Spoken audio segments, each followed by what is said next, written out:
Selamat datang di channel Novel Official. Sebelum kalian mendengarkan novel Pesona Pujaan Hati, jangan lupa like, share, and subscribe. Kalau tidak kusentil jantung kalian. Hehehehe. Tanpa lama-lama lagi langsung saja kita masuk di alur cerita novelnya. Bab 2301. Apa? Sophie bingung ketika mendengar kakeknya memintanya untuk tidak mencari penolongnya lagi. Dia bertanya, "Kakek, kenapa?" Jefferson berkata dengan samar, "Tidak ada gunanya kamu terus mencarinya. Lupakan saja." Sophie mengerutkan kening dan berkata dengan sangat tegas, "Kakek, yang aku dan kakakku cari adalah penyelamat kami. Dia menyelamatkan hidup kita, jadi saya pasti akan terus mencarinya tanpa peduli apa. Bahkan jika aku tidak dapat menemukannya, aku tidak akan menyerah." Jefferson sedikit cemas dan berkata dengan sungguh-sungguh, "Bukan ini tentang apakah kamu dapat menemukannya atau tidak. Ini tentang masa depan dan keselamatanmu sendiri." Sophie bertanya dengan curiga, "Masa depanku aman saja, kan? Apa hubungannya dengan masa depanku?" Jefferson berkata dengan serius, "Tuan Leonard bilang kamu sedang berhadapan dengan takdirnya. Takdirnya jauh lebih keras dan lebih tinggi dari takdirmu. Tidak masalah kalau kamu tidak menemukannya. Namun begitu kamu menemukannya, itu seperti lalat yang terbang ke dalam api. Pada akhirnya kamu yang terluka." Sophie segera membalas, "Kakek, aku tidak mempercayaimu. Tapi menurutku apa yang dikatakan Tuan Leonard itu omong kosong belaka." Saat dia mengatakannya, dia melanjutkan tanpa ragu-ragu, "Pria itu menyelamatkan nyawa. Jika benar seperti yang dikatakan Master Leonard, aku membunuhnya dan dia adalah api. Lalu mengapa aku tidak terbakar sampai mati olehnya? Apakah justru menyelamatkan saya? Saya pikir Tuan Leonard ini hanya omong kosong." Jefferson menghela napas dan berkata, "Hei, bagaimana kamu tidak bisa mengubah hal-hal seperti takdir? Memang benar dia menyelamatkanmu. Tapi itu dulu. Apa yang Master Leonard katakan adalah masa depan." Sophie membalas tanpa ragu-ragu, "Saya tidak peduli dengan masa depan. Saya hanya tahu dia menyelamatkan hidup saya. Saya ingin menemukan dan berterima kasih padanya secara langsung. Sesederhana itu. Bahkan jika hidup saya terancam, tidak masalah jika ada konfrontasi. Yang terpenting aku akan mengembalikan kehidupan ini padanya." Jefferson dengan tegas mengatakan, "Sophie, jangan bicara omong kosong di sini. Apa yang dikatakan Tuan Lai jelas bukan lelucon. Kamu harus mendengarkan." Sophie menggelengkan kepalanya dan berkata dengan tegas, "Ini semua tahayul feodal semu. Aku tidak akan mendengarkannya." Helen di sampingnya berkata dengan tegas, "Sophie, ramalan I Ching adalah kebijaksanaan tertinggi nenek moyang kita. Itu bukan tahayul feodal. Master Leonard adalah fisikawan Feng Shui paling terkenal di dunia saat ini. Kamu seharusnya mengaguminya." Setelah itu, Helen juga berkata dengan sangat serius, "Menurut pendapatku juga, jangan terus mencarinya. Berhenti mulai sekarang." Sophie ketakutan dan berkata dengan mata merah, "Bu, mengapa kamu percaya pada hal-hal ini? Kamu adalah lulusan universitas bergengsi. Kamu seharusnya percaya pada sains." Helen berkata dengan sangat serius, "Sophie, bagaimana kamu tahu bahwa ramalan I Ching bukan sains?" Sophie bertanya, "Ini semua hanya tahayul feodal. Di mana sainsnya? Jika itu benar-benar ilmiah, mengapa kamu tidak memberi tahu saya secara langsung? Di mana saya dapat menemukan dermawan itu? Kakek tadi bilang bahwa takdirku membenturnya dan aku terbang ke api. Aku tidak percaya hal seperti ini." Helen berkata dengan sungguh-sungguh, "Ramalan kitab perubahan adalah kumpulan filosofi yang dibuat oleh orang-orang kuno setelah bertahun-tahun mengamati, mempelajari, menginduksi, dan meringkas, menggunakan langit, bumi, bintang, dan laut, dan berbagai hal sebagai referensi. Itu bisa disebut sains. Apakah kamu berpikir mengapa bangsa Maya lebih dari 3.000 tahun yang lalu dapat menghitung secara akurat setiap gerhana matahari pada abad ke-21? Bab 2302. Yang lebih menakjubkan adalah bahwa kalender yang mereka hitung hampir sama persis dengan perhitungan ilmu pengetahuan modern. Kesalahannya bahkan hanya 1 hari setiap 5.000 tahun. Apakah menurut kamu ini juga tahayul feodal? Sophie tidak tahu betapa berdosanya dia. Dia terus bersikeras, Sebenarnya tidak ada dasar untuk hal semacam ini. Aku tetap tidak mempercayainya.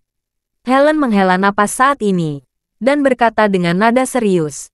Saat generasi ibu masih muda, kami memiliki pemahaman yang lebih objektif tentang budaya Timur dan Barat. Kami tidak pernah secara membabi buta percaya bahwa Barat lebih baik atau Timur lebih baik. Kami melihat masalah secara objektif dan dialektis. Namun anak-anak yang lahir tahun 1990-an dan 2000-an, budaya Barat mulai menang. Kamu percaya pada sains dan internet, dan kamu tidak percaya pada esensi yang ditinggalkan oleh nenek moyang selama ribuan tahun. Secara bertahap kalian menganggap hal-hal yang diwariskan oleh nenek moyang ke dalam kategori tahayul feodal semu yang merupakan jenis ketidaktahuan itu sendiri. Coba renungkan, Sophie bertanya dengan ketidakpuasan. Menurut leluhur, apakah semuanya memiliki apa yang disebut takdir?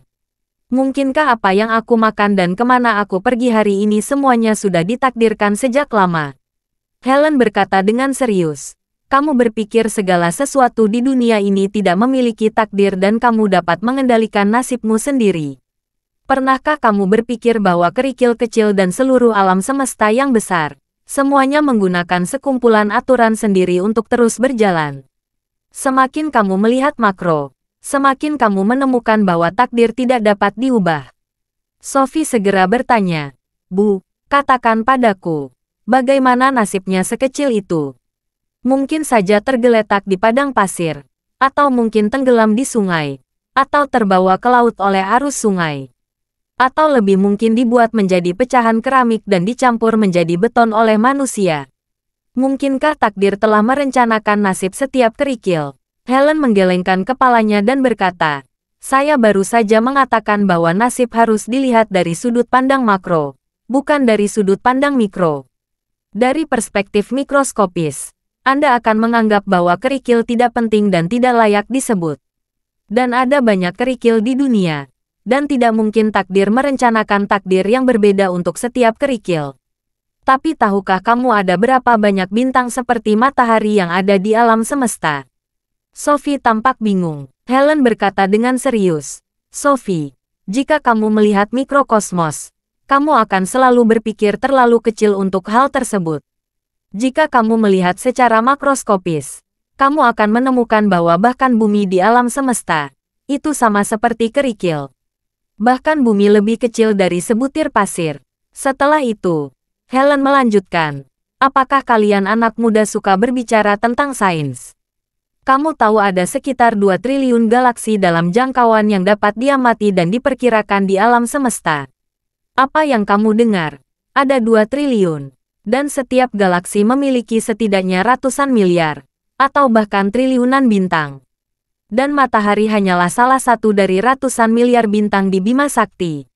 Di seluruh galaksi, matahari adalah bintang yang sangat biasa, tidak bisa disebut luar biasa. Di seluruh alam semesta, matahari tidaklah sebaik kerikil di bumi. Bintang-bintang seperti matahari di alam semesta ada lebih banyak daripada kerikil di bumi. Namun kamu menganggap ada terlalu banyak kerikil di bumi. Jadi kerikil kecil tidak layak untuk dihidupi.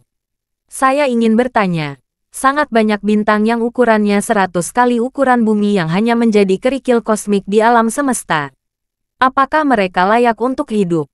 Kata-kata Helen membuat Sophie merasa seperti disambar petir, dan dia tidak bisa mengatakan sepatah kata pun. Dia tidak pernah memahami seluruh dunia dari sudut seperti itu. Dia hanya memikirkan seluruh alam semesta makroskopis dalam pikirannya. Dia bisa segera merasakan ketidakberartian dan ketidaktahuannya. Jika matahari adalah kerikil di alam semesta, maka bumi hanya dapat dihitung sebagai titik debu di alam semesta. Jika manusia begitu kecil sehingga mereka perlu hidup dalam debu kosmik, apakah arti manusia itu? Berapa banyak dari apa yang disebut sains yang dapat menyaksikan manusia pada titik debu kosmik ini dapat mewakili semua hal di dunia? Bab 2303. Melihat Sophie tidak lagi membantah, Helen menghela napas pelan dan berkata dengan suara yang sangat serius.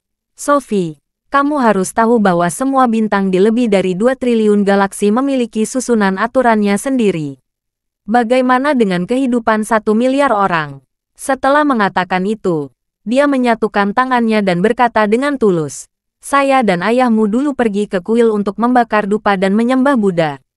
Kamu mengira aku percaya tahayul feodal. Tetapi dikatakan dalam agama Buddha bahwa satu pasir adalah satu dunia. Bahkan jika itu hanya sepotong kerikil, di dalamnya tidak terbatas. Sebagai perbandingan, sebuah galaksi hanya disebut pasir di alam semesta, tetapi di dalamnya terdapat dunia lain yang sangat luas. Kitab perubahan adalah untuk mengatakan kebenaran kepada orang-orang. Segala sesuatu di alam semesta, dari debu hingga bintang, memiliki hukumnya sendiri. Kamu dapat memahaminya, tetapi kamu tidak dapat mengumbarnya. Apa kamu mengerti?" Sophie segera mengangguk dan berkata dengan lembut, "Tapi, aku mengerti. Saya minta maaf. Saya benar-benar dangkal. Saya tidak mengerti ramalan I Ching. Dan saya tidak mengerti takdir."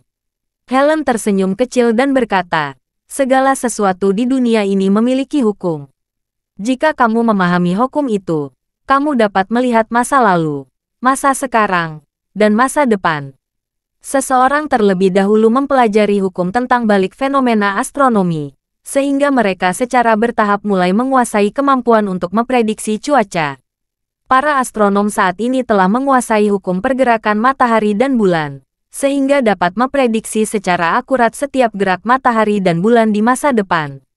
Bahkan mereka dapat memprediksi setiap gerhana matahari dan gerhana bulan puluhan ribu tahun yang lalu.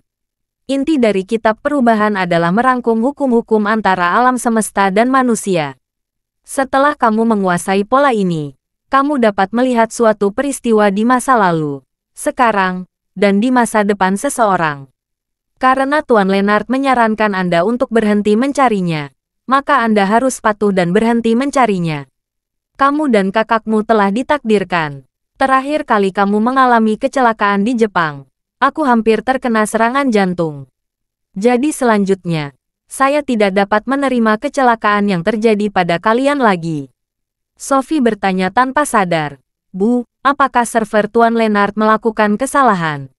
Saat dia mengatakannya, dia buru-buru menjelaskan, "Saya tidak menerjemahkan ramalan I Ching. Saya hanya berpikir hal semacam ini seperti mengerjakan soal matematika. Jika membuat sedikit kesalahan, hasilnya akan menjadi penyimpangan ribuan mil jauhnya." Helen menggelengkan kepalanya dan berkata dengan serius, "Bumi berputar mengelilingi matahari. Butuh 1 tahun untuk membuat lingkaran, tetapi tidak akan pernah ada yang berubah. Sementara tata surya berputar mengelilingi seluruh pusat Bima Sakti, dan dibutuhkan 250 juta tahun untuk membuat satu lingkaran. Tetap tidak ada penyimpangan. Ini kerasnya hukum. Hukum kitab perubahan mengatur astronomi.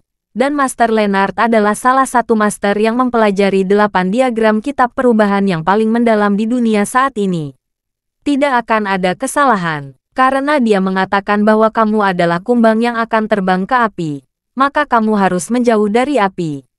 Semakin jauh semakin baik. Jika kamu tidak patuh dan agresif mencarinya, aku akan meminta ayahmu untuk mengirimmu ke luar negeri sekarang." Setelah berbicara, Helen berkata lagi, "Ngomong-ngomong, Harvard Business School akan dimulai bulan Agustus. Masih ada setengah tahun lagi. Kalau kamu tidak patuh, pergilah ke sana lebih awal." "Jangan, Bu," Sophie buru-buru berkata. "Kalau kamu mengirimku pergi ke Amerika Serikat sekarang sendirian, sekolah belum dimulai. Asrama belum ramai, dan aku belum akrab dan terbiasa dengan tempat tinggalku di sana. Akan merepotkan jika ingin melakukan sesuatu." Helen berkata dengan serius, "Tidak akan ada yang merepotkan.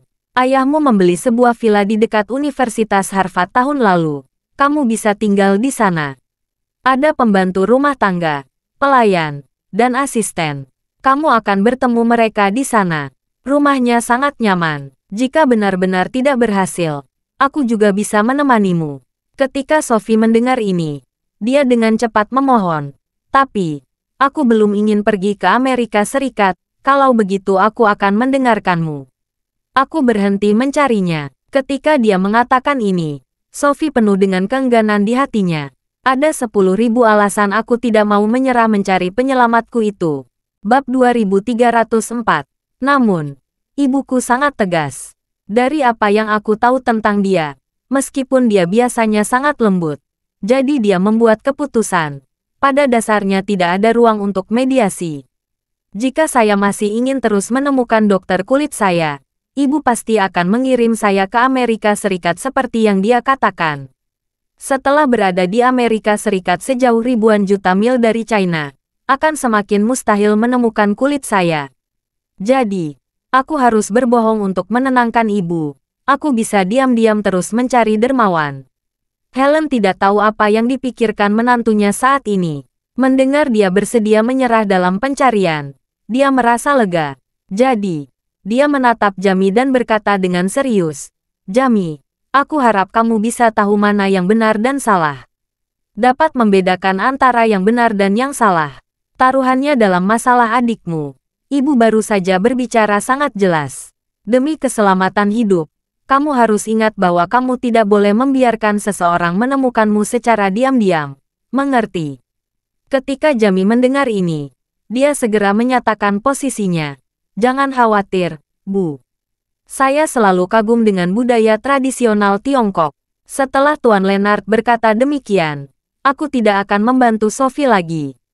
Jamie mengatakan yang sebenarnya, saat ini beberapa anak muda, karena mereka telah menerima pengaruh budaya Barat, secara membabi buta mengkritik budaya tradisional Tiongkok.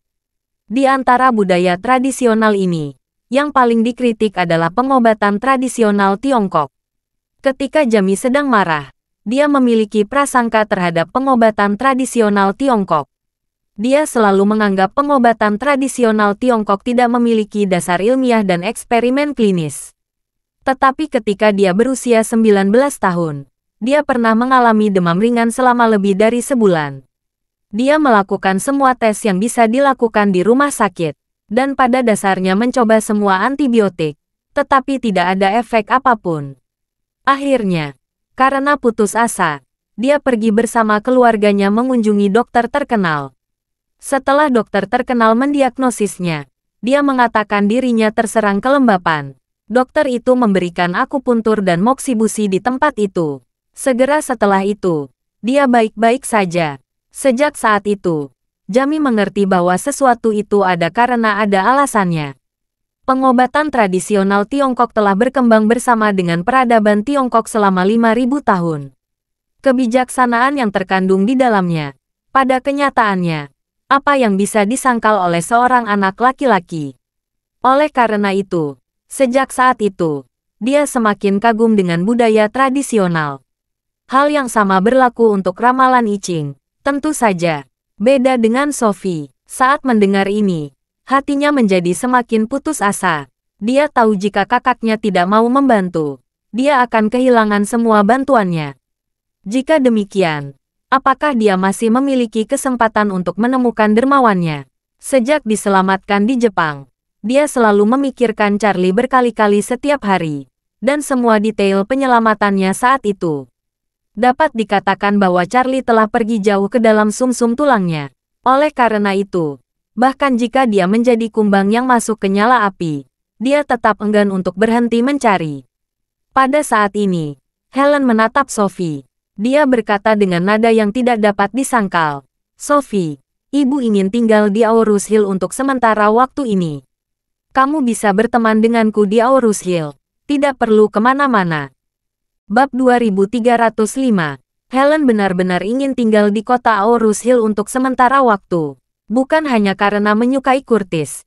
Ia juga sangat menyukai kota kuno tepi sungai yang hangat dan lembab ini. Selain itu, dia juga merindukan rumah tuanya yang pernah disewa Curtis. Dia ingin tinggal di Aurus Hill, membeli rumah itu, dan kemudian merenovasinya dengan baik. Jika tidak ada yang istimewa di masa depan, dia bahkan bersedia untuk menetap di Aurus Hill.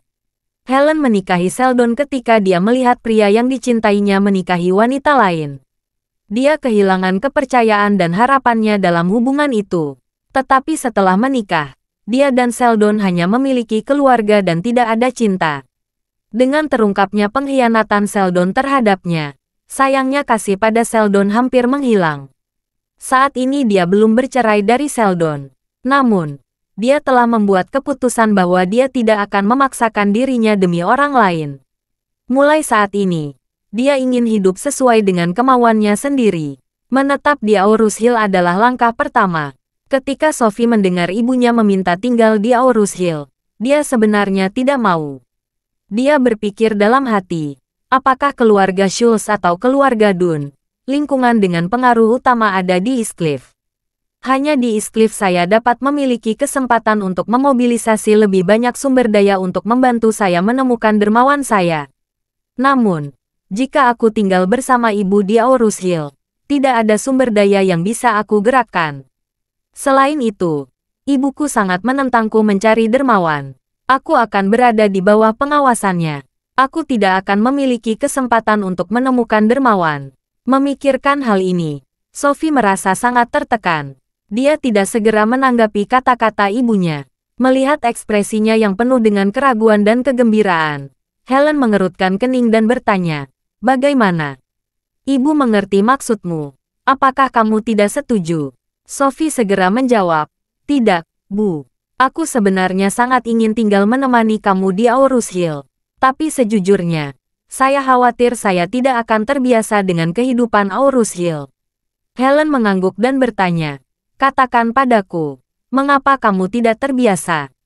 Sophie menyentuh tangannya dan berkata, "Lihat, musim dingin di Eastcliff selalu kering, dan Aurus Hill sangat lembab." Helen segera berkata, "Tidak masalah. Kita dapat meminta seseorang segera memasang sistem dehumidifikasi sentral terbaik di kamarmu. Kita akan melihat cuaca di Eastcliff secara real-time. Berapa kelembaban udara di Eastcliff? Dan pastikan kelembaban udara di kamarmu sama. Jika kelembaban udara di Eastcliff 10%, kamarmu juga bisa disesuaikan sebesar 10%. Tidak akan meleset 1% pun." Sophie memiliki kepala besar untuk sementara waktu, dan buru-buru berkata lagi, "Bukan hanya kelembaban udara, tetapi juga kebiasaan hidup. Saya tidak terlalu terbiasa dengan makanan di sini." Helen melambaikan tangannya dan berkata, "Tidak masalah. Ibu akan mendatangkan koki dari Eastcliff. Bukankah kamu sangat menyukai makanan yang dibuat oleh koki di rumah? Ayahmu juga sedang pergi ke Australia sekarang, dan kokinya ada di rumah dan dia mengganggur. Saya akan meminta dia datang besok. Oh tidak, minta dia datang hari ini juga. Kamu bisa makan makanan kesukaanmu besok pagi." Sophie berkata dengan malu, Tapi, aku bisa tinggal di sini untuk menemanimu. Tetapi kakakku masih harus kembali ke Eastcliff. Dan Anda memanggil koki kami ke Aurus Hill. Apa yang akan kakak makan saat dia kembali?" Tanpa menunggu Helen berbicara, Jamie menjawab dengan tegas, "Tidak masalah. Saya tidak ada masalah. Saya bisa makan di luar setiap hari. Saya tidak suka. Dan saya bisa menyelesaikan masalah makan dengan mudah. Satu orang bisa makan cukup untuk seluruh keluarga. Jadi aku tidak akan lapar." Bab 2306. Jamie berkata lagi, "Saya juga belum akan meninggalkan Aurus Hill saat ini. Konser Nona Golding akan segera dimulai. Saya ingin tinggal di Aurus Hill untuk membuat beberapa persiapan konser. Saya juga akan menunggu sampai konser berakhir." Sophie tidak berpikir kakaknya akan sangat cepat jatuh ke dalam masalah saat ini. Dia membebani Jamie dengan amarah, dan berkata kepada Helen, "Tapi, aku tidak membawa cukup pakaian dan kebutuhan sehari-hari yang biasanya aku gunakan. Jika saya tinggal di Aurus Hill selama 3 hingga 5 hari, saya bisa melakukannya. Kalau tinggal lama, itu akan sangat merepotkan." Helen berkata dengan acuh tak acuh, "Sederhana saja. Beberapa bibi di keluarga juga mengganggu. Aku akan meminta mereka mengemas semua barang pribadimu dan membawa kemari nanti." Helen berkata lagi, "Kalau kamu masih belum puas, kamu bisa beritahu ibu. Ibu akan menyelesaikan segalanya milikmu. Jika kamu tidak puas dengan tata letak dan dekorasi ruangan, itu juga tidak masalah. Ibu dapat meminta seseorang membongkar semua dekorasi dan perabotan rumah lalu mengirimkannya melalui udara. Jika kembali, kita bisa kembali lagi. Apa ada pertanyaan lainnya? Jika masih ada, Anda dapat tanyakan langsung. Jika ada permintaan, Ibu akan menyelesaikannya." Sophie benar-benar tidak punya pilihan. Dia tidak pernah membayangkan ibunya akan begitu tegas, tidak memberinya kesempatan yang sama sekali. Jadi, dia hanya bisa menganggukkan kepalanya dengan sangat sedih, dan berkata tanpa daya, "Oke Bu, saya tahu. Saya tidak punya masalah lain. Aku akan melakukan semua yang kamu katakan." Helen merasa lega, tersenyum kecil, dan berkata, "Kamu, jangan coba-coba mencari dermawan itu setiap hari. Tetaplah bersama ibu di Aurus Hill. Setelah kamu mulai sekolah, jika semuanya baik-baik saja, pergilah ke Amerika Serikat. Ibu akan menemanimu. Setelah kamu menyelesaikan kita akan kembali." Sophie tahu ibu menjaga dirinya di mana-mana, mencegah dirinya dari memiliki kesempatan untuk diam-diam terus mencari dermawan. Jadi, dia tidak punya pilihan selain menganggukkan kepalanya dan berkata, "Oke, aku akan mendengarkanmu." Helen akhirnya menghela napas lega. Dia berpikir dalam hati, selama aku menjaga Sophie di Aurus Hill dan mengawasinya, dia seharusnya tidak pernah bertemu pria yang menentang takdirnya dan bisa membuatnya terbang ke api. Dalam hal ini, setelah beberapa bulan ini dan setelah dia pergi ke Amerika Serikat untuk belajar, harapan untuk menemukan orang itu bahkan lebih tipis. Mungkin setelah beberapa saat, dia perlahan akan melupakannya. Namun, Helen meremehkan tekad Sophie. Selain itu, meskipun Sophie sangat berbeda dari kepribadian Helen, di tulangnya ia memiliki gigihan dan keras kepala yang sama dengan Helen. Helen mencintai Curtis selama bertahun-tahun. Meskipun Curtis menolaknya berkali-kali, dia tidak pernah menyerah, dan tidak ada gunanya membujuknya. Sophie ingin menemukan Charlie dengan sepenuh hatinya. Jika semua orang menghalanginya, dia akan memaksanya masuk ke dalam hatinya. Helen tidak pernah membayangkan bahwa pria yang dicari Sophie adalah pemuda yang mengendarai sepeda listrik yang ditemuinya hari ini di gerbang bekas kediaman Curtis. Villa Elite Thompson tempat kaum muda tinggal, hanya berjarak 3 atau 5 kilometer dari mereka. Helen berpikir bahwa dia menyimpan Sophie di Aurus Hill agar Sophie menghindari nasib buruk burung yang terbang ke api. Tetapi kenyataannya justru sebaliknya. Keputusannya justru membuat Sophie tinggal di sekitar api. Bab 2307. Ketika Sophie untuk sementara menyembunyikan dorongan batinnya dan memutuskan untuk tinggal di Aurus Hill, Wendy sibuk di label perusahaan Milo Steinhaus. Pada saat ini, sudah malam, dan Wendy secara resmi mengambil alih label perusahaan Milo Steinhaus hari ini. Agar tidak mengecewakan Charlie, ia segera menghabiskan waktu dengan hati-hati mencatat semua dokumen etiket perusahaan Milo Steinhaus sejak didirikan. Dia pertama kali mendata semua label gadis yang telah ditipu oleh perusahaan. Lalu mereka menghitung kerugian mereka berdasarkan catatan partisipasi mereka, dan kemudian menghitung jumlah total kompensasi yang harus mereka bicarakan. Setelah itu, dia menghubungi semua gadis tersebut dan yang pernah bekerja sama, dan meminta mereka untuk kembali ke perusahaan untuk rapat. Pada saat yang sama, dia juga meminta seseorang untuk membantu, dan menemukan semua label gadis yang telah meninggalkan perusahaan. Juga gadis-gadis yang dipaksa oleh mantan bos Hebron Lowry untuk pergi ke KTV untuk menemani minum anggur, agar mau kembali. Pada waktu makan malam, seluruh label perusahaan Milo Steinhaus dikelilingi oleh label para gadis. Saat ini, ada lebih dari 100 gadis yang bekerja di perusahaan. Selain mereka yang melarikan diri, mereka yang ditebus, dan mereka yang dipaksa pergi ke KTV, dan yang sekarang memadati perusahaan, ada hampir 300 orang. Sebagian besar gadis dengan label ini berusia antara 18 dan 25 tahun. Sedikit yang berusia di atas 25 tahun. Tidak semua gadis cantik, tetapi kebanyakan dari mereka relatif enak dipandang. Selain itu, tinggi badan gadis yang memiliki label setidaknya 1,65 meter atau lebih. Tubuh mereka semua proporsional. Kebutuhan kondisi badan memang secara keseluruhan relatif tinggi. Hampir 300 gadis muda dan cantik berkumpul bersama seperti 300 burung pipit besar, mengobrol tanpa henti. Mereka semua diberitahu bahwa perusahaan label Milo Steinhaus telah berpindah tangan dan meminta mereka untuk datang guna menyelesaikan semua masalah. Namun mereka semua tidak mengerti, Mengapa Hebron Lowry yang menghasilkan begitu banyak uang dari perusahaan ini, tiba-tiba memberikannya kepada orang lain? Selain itu, mereka juga ingin tahu bagaimana perusahaan akan membuat mereka kembali bekerja. Terutama mereka yang telah meninggalkan perusahaan untuk jangka waktu tertentu bahkan lebih terkejut. Mereka tidak berani berharap perusahaan akan mengorbankan semua uang yang dikembalikan kepada mereka sebelumnya. Melihat begitu banyak orang, Wendy juga sedikit gugup. Meskipun dia belum pernah menjalankan perusahaan, dia telah melihat beberapa urusan duniawi di Wilson Group saat itu. Dia lebih kuat dari gadis-gadis yang hadir ini. Jadi, dia menjadi tenang dan berkata melalui mikrofon, "Semuanya harap dia tahu. Kita akan memulai pertemuan sekarang." Kemudian semua gadis secara bertahap menjadi tenang, dan menatap Wendy dengan mata terbelalak, menunggu kata-kata selanjutnya.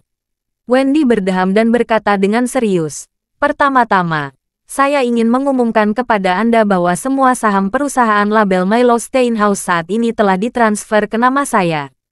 Saya memiliki fotokopi berbagai dokumen verifikasi yang dilengkapi oleh Departemen Industri dan Komersial.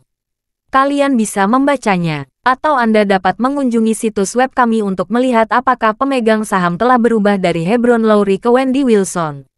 Beberapa gadis yang duduk di barisan depan ruang konferensi segera mengambil kertas fotokopi dan mengedarkannya. Banyak gadis yang mengeluarkan ponsel mereka dan memeriksa informasi pendaftaran industri dan komersial di situs web perusahaan. Melihat ini, semua orang segera mengerti bahwa Wendy telah menjadi bos label perusahaan Milo Steinhaus. Orang-orang yang tidak mengenal Wendy mulai bertanya-tanya, apa latar belakang gadis ini bisa menjadi pemilik baru label perusahaan Milo Steinhaus. Gadis-gadis yang bekerja dengan Wendy bahkan lebih bingung. Mereka tidak mengerti mengapa Hebron Lowry, yang benar-benar menipu orang, bersedia memindahkan perusahaannya ke Wendy. Bab 2308. Melihat semua orang telah membaca informasi ini, Wendy melanjutkan, "Saya memanggil kalian semua di sini hari ini. Ada beberapa hal yang ingin saya umumkan. Hal pertama adalah Hebron Lowry dan Safia Carter telah mengembalikan sebagian uang dari hasil curian kalian semua." Begitu kata-kata ini diucapkan, ruangan menjadi gempar. Seorang gadis bertanya dan bertanya, "Apa? Hebron Lowry dan Safia mengembalikan uangnya? Benarkah? Benarkah? 2 minggu berlalu. Apakah mereka benar-benar mengembalikan uangnya? Bagaimana ini mungkin?" Wendy berkata dengan serius, "Itu memang benar. Mereka berdua telah dikirim oleh saudara ipar saya ke KTV untuk menghasilkan uang untuk menebus dosa-dosa mereka karena tindakan jahat mereka. Tuan Lowry akan bekerja di KTV. Mungkin dia sudah mulai bekerja malam ini. Jika kalian memiliki kenalan di sana, kalian bisa menelepon dan bertanya." Ada beberapa gadis yang segera mengeluarkan ponsel mereka. Beberapa orang memilih mengirim pesan teks, sementara yang lain melakukan panggilan telepon. Seketika, seorang gadis berkata, "Ya Tuhan, kedua bajingan itu, Tuan Lowry dan Safia, benar-benar bekerja di KTV. Ini sangat melegakan. Ya, salah satu saudara perempuanku juga tahu tentang aku. Itu pasti mereka berdua." Seorang gadis yang mengenal Wendy buru-buru bertanya, "Wendy, dari mana asal saudara iparmu? Bagaimana kamu bisa memiliki kemampuan yang begitu hebat sehingga bahkan Hebron Lowry dapat dipindahkan?" "Kakak iparku." Wendy mengerang, memanggilnya tanpa sadar, dan berkata dengan sedikit kekaguman, "Kakak iparku adalah pahlawan yang tak tertandingi." Semua gadis yang hadir pernah diganggu dan ditindas oleh Hebron Lowry. Dapat dikatakan bahwa mereka membencinya sampai ke tulang. Karena itu, setelah mendengar berita ini, mereka semua bersorak dan bertepuk tangan sebentar. Wendy menunggu sampai tepukan tangan semua orang akhirnya berhenti sebelum dia berkata, "Yang kedua adalah pembagian uang ini.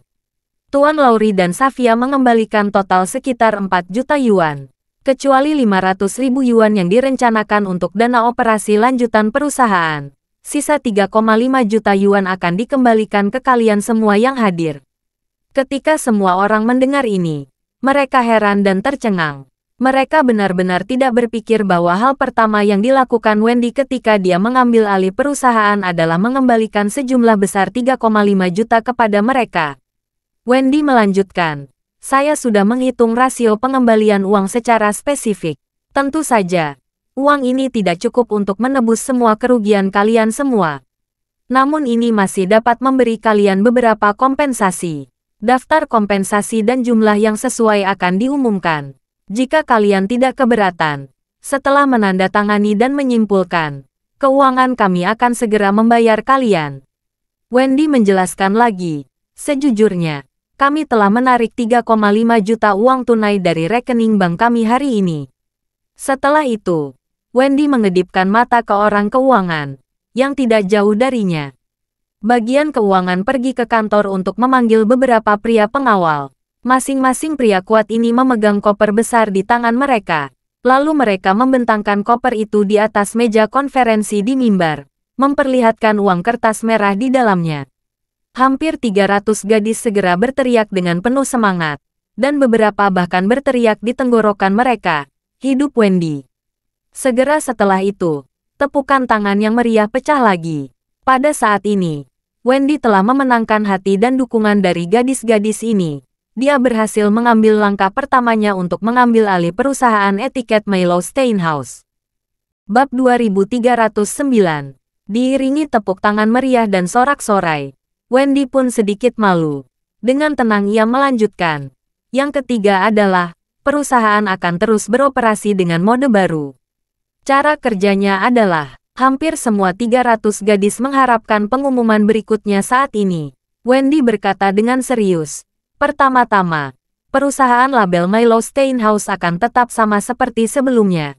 Berkomitmen untuk menyediakan layanan label untuk perusahaan besar, institusi, dan staf di Aurus Hill. Kita semua wanita, dan kita semua hampir memiliki pengalaman yang sama. Kalian semua penting bagi saya. Kalian adalah saudara perempuan saya. Jika kalian ingin terus bekerja di industri ini, saya berharap kalian mau terus bekerja sama dengan Milo Steinhaus. Kedua, aku berjanji pada kalian, jika kalian memutuskan untuk terus bekerja dengan Milo Steinhaus tidak akan pernah memeras tenaga kalian. Hasil pekerjaan yang sesuai akan diberikan. Selanjutnya, kami akan mengadopsi model berbagi murni yang terbuka dan transparan untuk bekerja sama dengan kalian. Syarat khusus koperasi adalah perusahaan bertanggung jawab untuk mengkoordinasikan dan mengatur pekerjaan kalian, dan sekaligus membagi komisi dengan kalian secara terbuka dan transparan. Perusahaan hanya mengambil 20% dari komisi untuk setiap partisipasi dalam acara. 20% dari kalian akan menjadi dana operasional, dan 80% sisanya akan diberikan kepada masing-masing kalian. Segera setelah mendengar masing-masing bisa mendapatkan 80% dari komisi, para gadis bersorak dengan penuh semangat. Dalam industri ini, tidak ada perusahaan lain yang dapat memberikan persentase besar dari bagian komisi. Model kerjasama normal umumnya 50-50. Orang seperti Hebron Lowry biasanya hanya memberikan 20% hingga 30% kepada gadis yang beretiket. Bukan hanya sebagian kecilnya. Ia juga akan memaksa dan memikat gadis yang memiliki etiket untuk menandatangani kontrak kerja yang merugikan yang ditandatangani. Dan label gadis akhirnya hanya bisa mendapatkan sekitar 10% paling banyak. Sebaliknya, rasio saham yang diberikan oleh Wendy adalah hati nurani industri. Faktanya, Wendy sendiri merasa bahwa rasio bagi hasil ini terlalu tinggi. Setelah perusahaan mengurangi biaya operasional, biaya keuangan, dan biaya tenaga kerja untuk lini pendukung, margin keuntungan yang tersisa sangat tipis. Bahkan 5% pun tidak dijamin. Namun, dia berpendapat bahwa dia harus memenuhi harapan Charlie. Jika dia juga menjadi orang seperti Hebron Lowry, berpikir untuk memeras karyawannya, maka Charlie pasti akan kecewa pada dirinya sendiri. Jadi, dia membuat keputusan yang berani. Pada saat yang sama, dia juga memiliki keyakinan di hatinya yang mendukungnya. Selama saya melakukannya dengan baik, melakukannya dengan hati-hati, dan menciptakan reputasi yang baik, akan ada semakin banyak gadis beretiket yang bekerja di bawah perusahaan ini dan semakin banyak kegiatan yang bisa dilakukan. Margin keuntungan memang akan berkurang banyak. Namun sekali saya taruh kue utuh, jika tumbuh lebih besar, maka keuntungan perusahaan bisa menjadi besar juga. Contoh paling mudah, jika bisa menghasilkan 10 juta yuan setahun, margin keuntungannya 20%. Maka keuntungannya adalah 2 juta yuan. Namun, jika bisa menghasilkan 100 juta yuan setahun, meskipun tingkat keuntungannya hanya 5%, laba bersih akan menjadi lebih dari 1 juta. Jadi, aku tidak boleh diganggu oleh sembarang daun, dan aku harus memiliki pandangan jangka panjang. Saya akan menggunakan lebih banyak bagian gaji untuk menarik gadis-gadis ini untuk bekerja sama dengan saya sepenuh hati. Saya juga akan menarik lebih banyak gadis untuk bergabung dengan perusahaan ini. Tujuan pertama saya adalah menjadikan Milo Steinhaus sebagai perusahaan label terbesar di Aurus Hill. Saya harus berusaha sekuat tenaga untuk mencapai tujuan ini dan membuat istri saya terkesan. Pada saat ini, gadis-gadis yang hadir benar-benar tertarik dengan kata-kata Wendy. Perusahaan itu transparan, bagiannya tinggi, dan Wendy telah mengambil kembali uang yang diambil Hebron Lowry untuk memberi kompensasi kepada semua orang. Ini membuat semua orang sangat mempercayainya.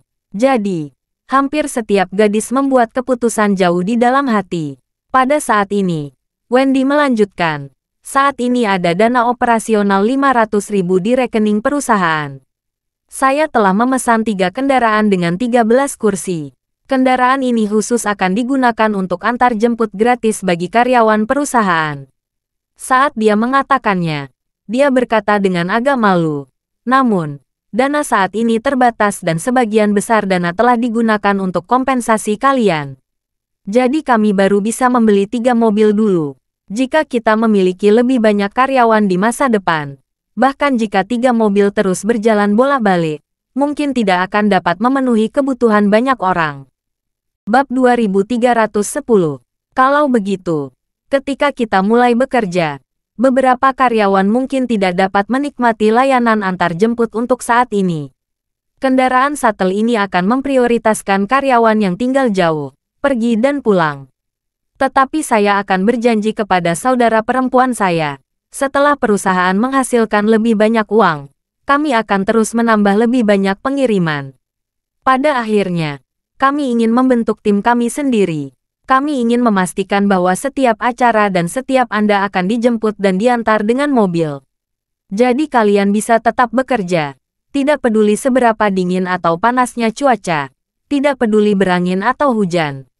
Setelah mengatakan ini, tepukan tangan meriah kembali terdengar. Banyak gadis menangis gembira. Mereka memilih untuk menjadi gadis dengan label.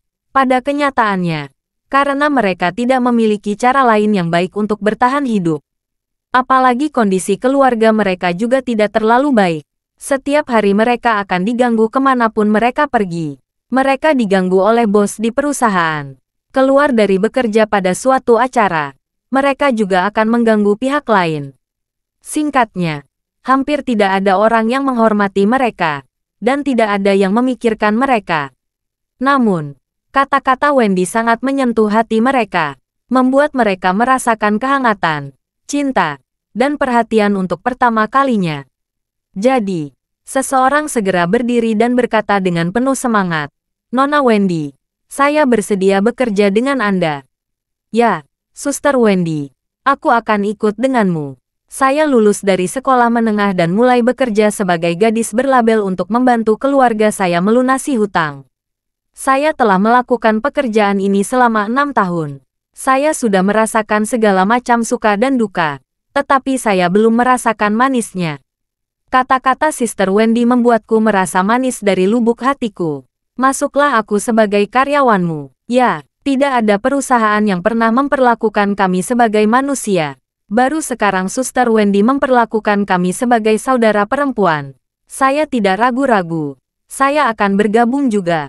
Dengan ekspresi tulus dari orang-orang ini, semua orang tersulut. Satu persatu.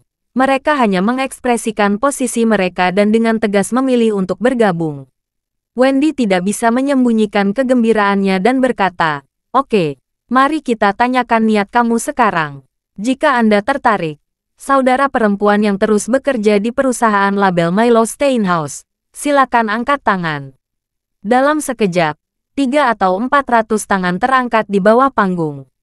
Ada begitu banyak tangan terangkat tinggi-tinggi karena gadis ini sangat bersemangat.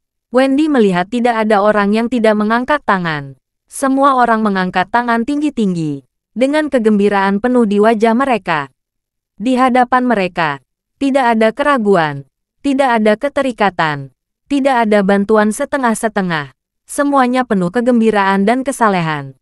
Dapat dilihat bahwa masing-masing dari mereka dengan tulus berharap untuk bergabung dengan perusahaan etiket Milo Steinhaus yang baru ini. Terima kasih sudah mendengarkan cerita novel Pesona Pujaan Hati. Sampai jumpa di novel selanjutnya.